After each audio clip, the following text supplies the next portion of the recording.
പിതാവിന്റെയും പുത്രന്റെയും പരിശുദ്ധാത്മാവിന്റെയും നാമത്തിൽ ആമേൻ.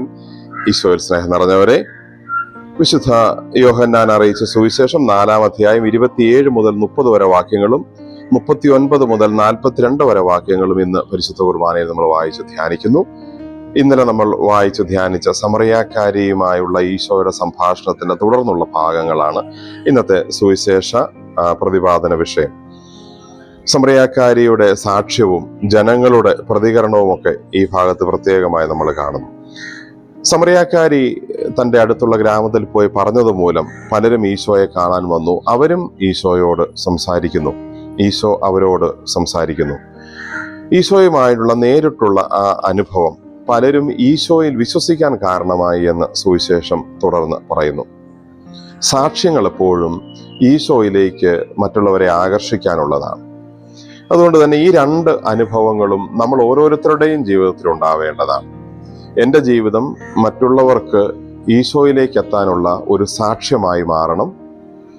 രണ്ടാമതായി, എനിക്ക് ഈ നാട്ടുകാരെ പോലെ, ഈ സ്ത്രീയെ പോലെ ഈശോയോട് വ്യക്തിപരമായ ഒരു അനുഭവവും ബന്ധവും ഉണ്ടാവണം. അപ്പോഴാണ് എൻ്റെ ഉള്ളിൽ ഈശോ അറിവിനപ്പുറത്തുള്ള ബോധ്യവും അനുഭവവുമായിട്ട് വളരുന്നതും എനിക്ക് വീണ്ടും കൂടുതൽ ഉയർന്ന, കൂടുതൽ മേന്മയുള്ള സാക്ഷ്യമായി മാറാനായിട്ട് സാധിക്കുന്നത്. അതിനായി ചെയ്യേണ്ട കാര്യം ഈശോയോട് നിരന്തരമായി സംസാരിക്കണമെന്നുള്ളതാണ്. സമറിയാക്കാരി ദീർഘമായി സംസാരിച്ചു. കാണാൻ വന്ന ആളുകളും ദീർഘമായിട്ട് സംസാരിച്ചു. ആ സംസാരത്തിനൊടുവിൽ അവർ ഈശോയിൽ വിശ്വസിക്കുകയാണ് ചെയ്തത്. നമുക്ക് ഈശോയോട് പ്രാർത്ഥനയിലൂടെ സംസാരിക്കാൻ, നല്ല ജീവിതത്തിലൂടെ സംസാരിക്കാൻ, തിരുവചന വായനയിലൂടെ, വ്യാഖ്യാനങ്ങൾ കേൾക്കുന്നതിലൂടെ ഈശോയോട് സംസാരിക്കാനും ഈശോയെ മനസ്സിലാക്കാനും ഈശോ പറഞ്ഞു തരുന്ന കാര്യങ്ങൾ അറിയാനും സാധിക്കട്ടെ. നമുക്ക് പ്രാർത്ഥിക്കാം. കർത്താവായ ഈശോയെ, ഈ പുതിയ പ്രഭാതത്തിൽ ഞങ്ങൾ അങ്ങേ ആരാധിക്കുന്നു, സ്തുതിക്കുന്നു, നന്ദി പറയുന്നു. ഞങ്ങളുടെ ജീവിതത്തിൽ അങ്ങ് അറിവും അനുഭവവും ബോധ്യവുമായി കടന്നു വരണമേ. അങ്ങയോട് കൂടുതൽ സംസാരിക്കാനുള്ള ആഗ്രഹവുമായി ഞങ്ങളിതാ സമറിയാക്കാരിയെ പോലെ അങ്ങയുടെ സമീപത്തേക്ക് വരുന്നു.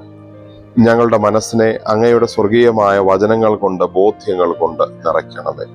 വിശുദ്ധിയിൽ ജീവിക്കുവാനും സത്യത്തിലേക്ക് വളരുവാനും അങ്ങേക്ക് പ്രിയപ്പെട്ടവരായിരിക്കുവാനും ഞങ്ങളെ അനുഗ്രഹിക്കണമേ.